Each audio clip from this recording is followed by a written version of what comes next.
It's game week. Oregon Ducks. Oregon Ducks game week. Beautiful location. Walking the dog out here in Bisbee, Arizona. The mountains. A beautiful breeze. It's an awesome 60 degrees. I've been eating lots of comfort food, trying to get over the even a blind chicken pecks corn every once in a while, okay? Even a broken clock's right twice a day. It happens rarely now, but it happens. Huskies. Lots of comfort food. I think I put on 10 pounds since then. It's been a miserable couple of days, but we get over it. We're Ducks. We're used to it. This is going to be a great year. We're going to win our next 2-3 games. Go to the Rose Bowl. It's all going to happen. Nothing to worry about. Once again, the Oregon Duck, the mascot, was pretty dominant. Didn't carry over to the field this time. That's all. Didn't carry over to the field. And only thing I have to say about this guy, I'm not gonna harsh on our coaches or any of that. At the start of the season, we were picked to lose 3-4 games based on coaches' inexperience. And so far, we've been pretty blessed with great decision making, good coaching all around, except for the 2 losses. In the 2 losses, the age experience factor definitely played in a little, maybe. Our coaches looked kind of young in our 2 losses. And guess what? They are young. Got a bright future. Rose Bowl. Going to beat Utah this week. We're gonna win the Civil War, and then we'll play somebody maybe in the Pac-12 championship. Probably use USC. And once again, Pac-12. We love to cannibalize ourselves. We don't want to see anybody else have success. USC, they went out. They could go to the playoffs now. Maybe, probably not.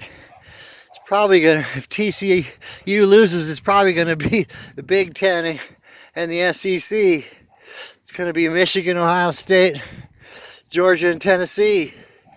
That's the most likely. As ugly as that sounds, that's probably what it's gonna be. I don't want to talk about them. I want to talk about the Oregon Ducks. I'm gonna go way back in the past to talk about our memorable matchups with Utah, because Utah, it's a natural rivalry, right? Utah! It isn't. They're another newcomer. But last year, if I recall, Utah spanked our butts. Not once, but twice. Coach Cristobal was leaving. It was a very tumultuous, bad time to be an Oregon Duck fan, because it felt like we were no longer a real viable, like we had a name, but coaches come and then they go, and it just felt like we were an also-ran. It didn't feel like we were really a contender. And then over the last year, going into this next Utah game, our confidence has been restored. Our coaching staff has been solidified. Like I said, we're not going to talk about anymore about the last game, because that's over. Past is the past. The future is the future. And the future's still very bright. A lot to play for. I look for a big comeback game. I look for a bounce back game. I don't expect the Ducks to play like they did last week. We had some bad breaks, fumble, things happen. They had a good game plan. They shortened the game. They took their time. They were running the clock down to 1 on almost every play. It was a good game plan. Didn't allow us to run a lot of plays.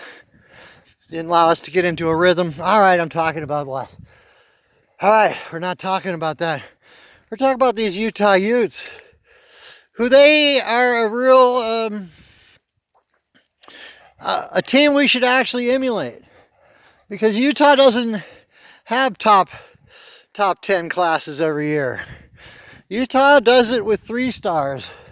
Utah finds gems, and Utah builds up a pretty good team every year. Some really good coaching. This is going to be they got a lot of experience, but this year we don't have a coach that's just mailing it in like last year. We don't have a coach who's already halfway out the door. We got a guy who's probably feeling a lot of burden, probably feeling a lot of responsibility for that last game. And I look for a big bounce back. Ducks are favored by 3. I expect us to cover that.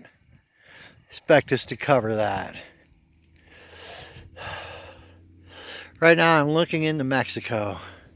Looking down at the beautiful mountains that are the border of Mexico and Arizona. You can see behind me. Let's see if we can get it. Too bad there's some poles in the way. There's it's just beautiful recovering from this weekend. Had a really good day actually on Saturday. A guy I met was working on my car when I'm in Tucson. Invited me over. We had elk steak and we drank beer. Very American Veterans Day weekend. He's a hunter. He has some amazing trophy animals, a big bear and a cougar in his living room. Yep. Did it the red way. Went a little redneck. I don't mind because I'm a redneck. That old song, this long hair doesn't cover up my red neck. And it doesn't. I'm actually in between. I don't play those games. I don't really have anything to talk about again with Utah. We don't have any history. Last year, they beat us badly twice in embarrassing fashion, and we have a lot to play for. This year, it's not going to be the same. It's not going to be a wounded duck. It's going to be a real duck. We're going to come to play. Let's get back on the right foot. I want to talk about another thing, and this isn't about Duck fans. This isn't about, all right, guys, I heard ya. I'm doing a podcast here, okay?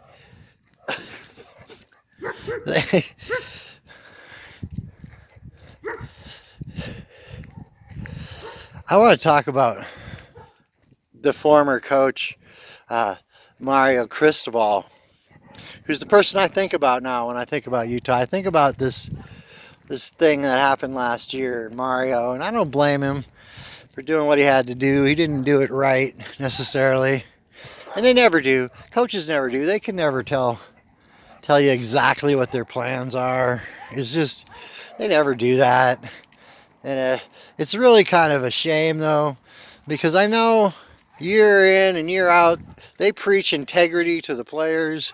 They want to build the players up to be good human beings. And they talk about loyalty. They block off the practices. So guys like me, who were born in Eugene, can't go watch the practice. And it always turns out they're just not quite as dedicated to the program as the guys actually playing, as the fans from the area. And it's just what it is. It is what it is, you know. Mario's a mercenary. And look what's going on in Miami. I can't get enough of it. I hate to say it. When I look at the score and I see Florida State beat them 41 points, or I see some I don't wake for it. Who didn't they lose to? The best bet this year has been Miami, not just to not cover, it's been the money line against Miami. If you did that every game this year, you did well. And Mario, they went all in on him.